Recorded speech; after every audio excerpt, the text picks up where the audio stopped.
আমার আল্লাহ বলেন, হে পৃথিবীর মানুষ, হে আমার বান্দারা, তোমরা দুনিয়ার মধ্যে কি ইচ্ছো আমি তোমাদেরকে দুনিয়ার মধ্যে পাঠাইলাম।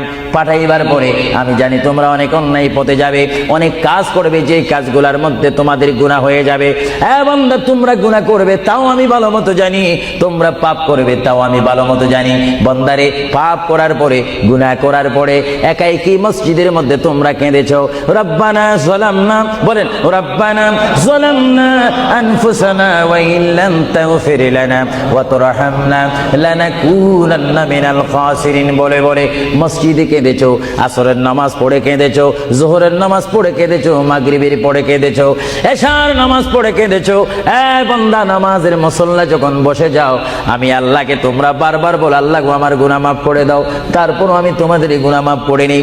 তারপরও তোমরা নিশি রাত্রে, মানুষ যখন ঘুমে যায়, তোমার বিবি যখন ঘুম যায়, তোমার ছেলে যখন ঘুম যায়, তুমি নিশি রাত্রে ঠান্ডা পানি দিয়ে ওযু বানিয়ে নামাজের মুসল্লায় বসে তুমি আবার যখন ডাক দাও, রব্বুল আলামিন, পৃথিবীর কোনো মানুষ আমার গুনাহ সম্পর্কে জানে না, তুমি আমার গুনাহ সম্পর্কে জানো।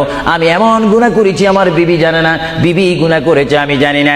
আল্লাহ, তুমি সব কিচ্ছু জানো। হে আমার প্রভু, তুমি আমাকে মাফ করে দাও। আমার আল্লাহ বলে, তারপরও যদি তোমাদেরকে আমি মাফ না করি, তারপরও বান্দা তোমরা আমার রহমতের দরজা থেকে ফিরে যাইও না।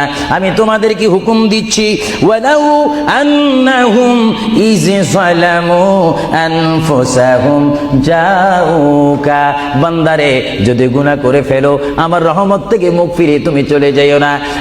বান্দা, আকাশ পরিমাণ যদি গুনাহ করো, পাতাল পরিমাণ যদি গুনাহ করো, সাগরের পানি পরিমাণ যদি গুনাহ করো, পাহাড় তুলনায় যদি তুমি গুনাহ করো, আমার দরবার থেকে তুমি নিরাশ হইও না।